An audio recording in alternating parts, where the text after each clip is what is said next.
Hello dear friends, welcome to Pem brothers. तो आज हम शुरू करने जा रहे हैं अपना सबसे पहला special motor, synchronous reluctance motor या फिर सिनारन। ठीक है, तो सिंक्रोनस रिलक्टेंस मोटर का जैसे इंट्रोडक्शन दे रहे हैं, तो सबसे पहले सिंक्रोनस रिलक्टेंस मोटर होता है हमारा, it is similar to salient type synchronous motor. ठीक है, synchronous motor is similar to salient type synchronous motor. Just इसमें एक डिफरेंस होता है, क्या? जैसे मेरा सेरियन टाइप है,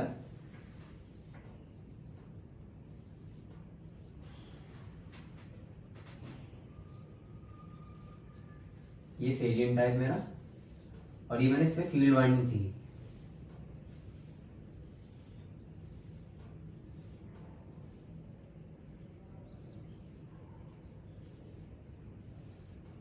ठीक है,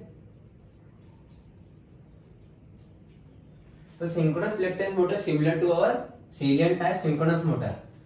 only difference is that field winding is zero. ये जो फील्ड वाइंडिंग होती है इस पे, ये जीरो होती है। ये फेरोमैग्नेटिक मटेरियल होता है, इसमें फील्ड वाइंडिंग जो होती है वो जीरो होती है। ठीक है, अगर अभी मैं आपको जो आने वाले लेक्चर्स होंगे उसमें पावर एंगल इक्वेशन और टॉर्क एंगल इक्वेशन समझाऊंगा, उसमें आपको और अच्छे से समझाऊंगा कि रिलक्टेंस, ये बेसिकली जो प्रिंसिपल वर्क करता है रिलक्टेंस टॉर्क पे इसमें प्रोड्यूस होता है, उसके हेल्प की वजह से मेरा रोटर जो होता है घूमता है रिलक्टेंस टॉर्क की वजह से। तो बस अभी थोड़ा सा समझने की, क्योंकि इंट्रोडक्शन वीडियो है तो बहुत बात करेंगे। जैसे कि ये नॉर्थ साउथ है मेरा, ओके, तो डी एक्सिस क्यू एक्सिस आपको समझा ही रखा हूं मैं। ये डी एक्सिस है मेरा और ये मेरा क्यू एक्सिस।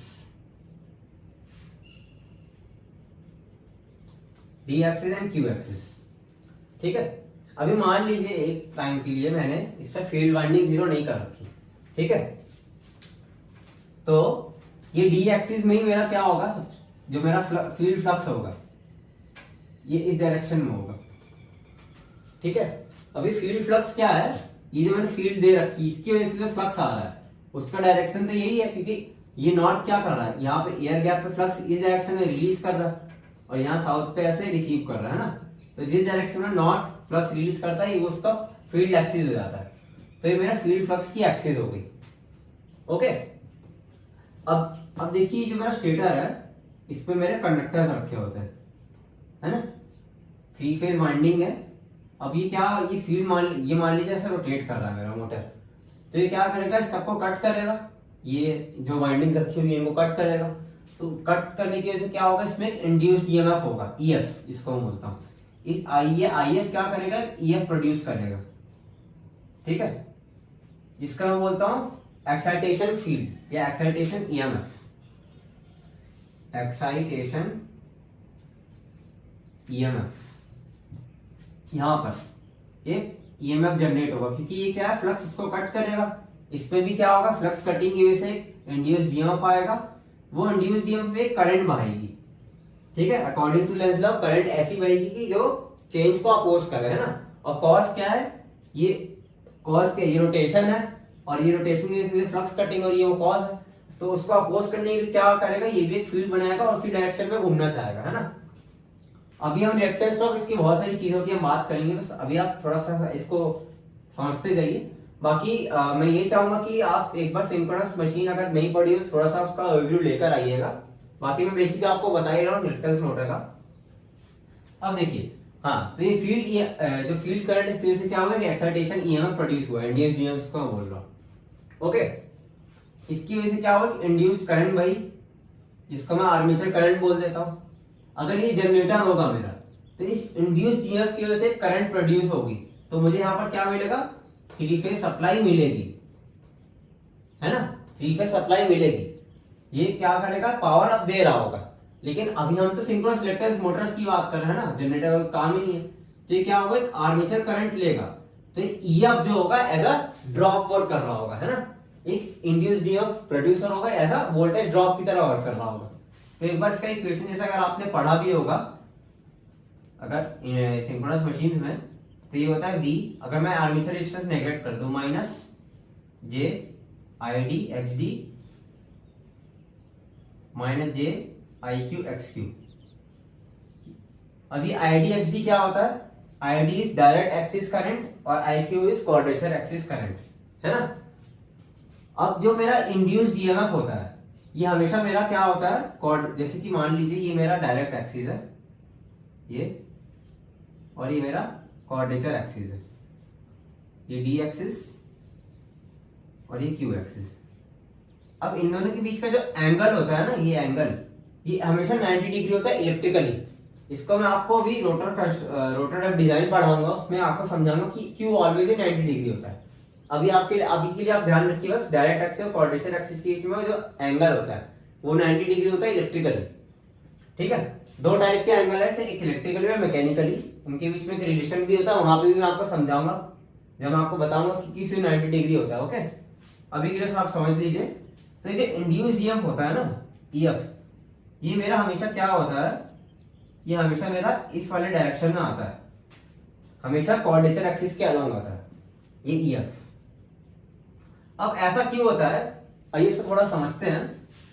अब देखिए फील्ड फ्लक्स मेरा क्या है, ऑलवेज क्या है, मेरा डायरेक्ट एक्सिस के अलोंग ही होगा, हमेशा डायरेक्ट एक्सिस के अलोंग होगा, क्योंकि जैसे ये मेरा ये जैसे रोटेट करेगा तो हमेशा ये वाली जो लेंथ है सबसे ज्यादा क्या है, एयर गैप लेंथ यहाँ पर क्या सबसे कम है, इस वाले पोर्शन में जो एयर गैप लेंथ है वो सबसे कम है। तो जब ये रोटेट होके यहाँ आ जाएगा तो यहाँ पे एयर गैप लेंथ कम, फिर यहाँ पे जैसे जैसे रोटेट करता जाएगा। तो हमेशा ये देखिए ये फील्ड है, फील्ड फ्लक्स की डायरेक्शन है, ये भी ऐसे रोटेट करते रहेगी, है ना। तो ये हमेशा डायरेक्ट एक्सिस और ये क्वाड्रेचर एक्सिस ये भी ऐसे रोटेट करते रहेंगे 90 डिग्री ऐसे, ओके। अब देखिए क्योंकि अब यहाँ में मैंने दो पोल की मशीन मानी इसलिए उसको मैं ऐसे दिखा पा रहा हूँ, ठीक है। तो हाँ, तो मेरे जो फील्ड की डायरेक्शन है फील्ड फ्लक्स की वो ऐसे है, ये मेरा फील्ड फ्लक्स एफ है ना। अब देखिए हमेशा इससे 90 डिग्री लैगिंग क्यों है और इसी डायरेक्शन में क्यों है। ये फील्ड फ्लक्स को आप समझ गए कि क्यों ऑलवेज डायरेक्ट एक्सिस के अलोंग है। डायरेक्ट एक्सिस में मैंने आपको क्या बताया था कि फ्लक्स लिंकेज मैक्सिमम होगा, है ना। फ्लक्स लिंकेज तो हमेशा यही मैक्सिमम होगा। और अगर ये ऐसे ये मेरा रोटर रखा हुआ है, ये रोटेट होके यहाँ आ गया तो ये मेरा डायरेक्ट एक्सिस हो जाएगा, क्योंकि यहाँ पर क्या सबसे ज्यादा फ्लक्स लिंकेज, क्योंकि यहाँ पे एयर गैप लेंथ कम हो जाएगी जब ये रोटेट होके यहाँ पे आ जाएगा, है ना। जैसे कि मान लीजिए मैं ऐसे दिखा देता हूँ आपको, जैसे कि मान लीजिए ये मेरा प्लस ऐसे है और ये रोटेट होकर यहाँ आ गया ऐसे,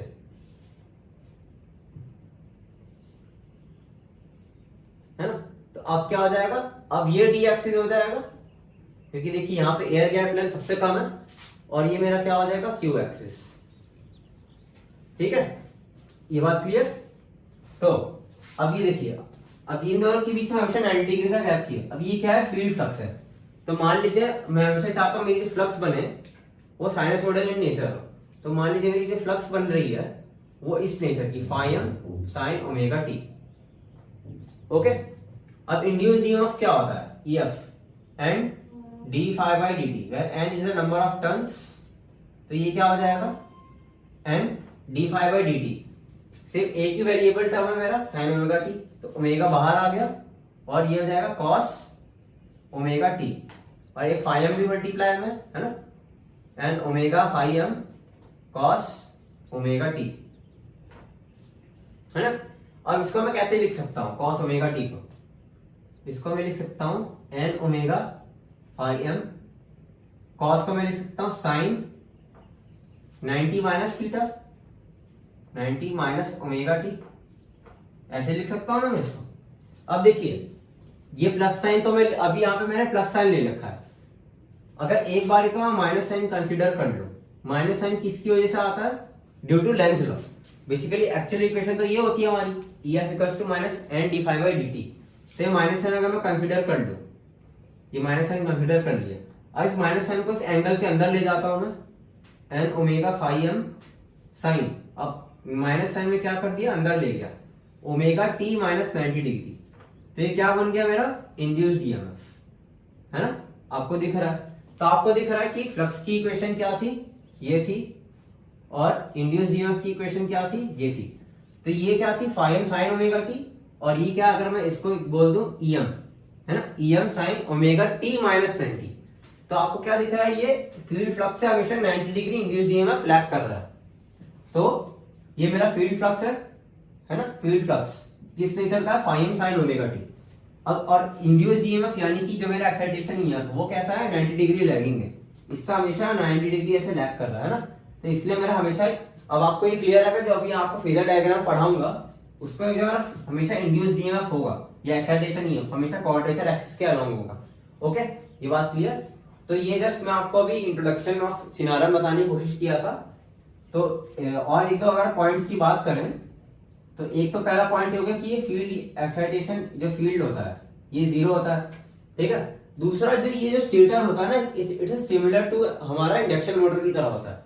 this stator is similar to induction motor, इसको हम एज इंडक्शन मोटर की तरह ही डिजाइन करते हैं। ओके, और ये जो मेरा सेलियंट पॉइंट होता है, अब देखिए इसी में हम जो फेरबदल या फिर जो भी चेंजेस करेंगे हम इसमें करेंगे हमारे, अगर इसके आगे थोड़ा और बात करेंगे जैसे सेलियंसी रेशियो, जैसे अभी सेलियंसी के मैंने बताया भी था आपको कि सेलियंसी रेशियो जितना मैक्सिमम मिलेगा उतना मेरा बेटर परफॉर्मेंस मिलेगा।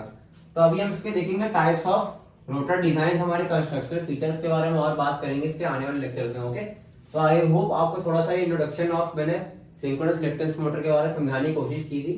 तो नेक्स्ट लेक्चर में मिलते हैं हम, अब आगे इसकी बात करते हैं constructional features of synchronous electric motor. Okay, thank you.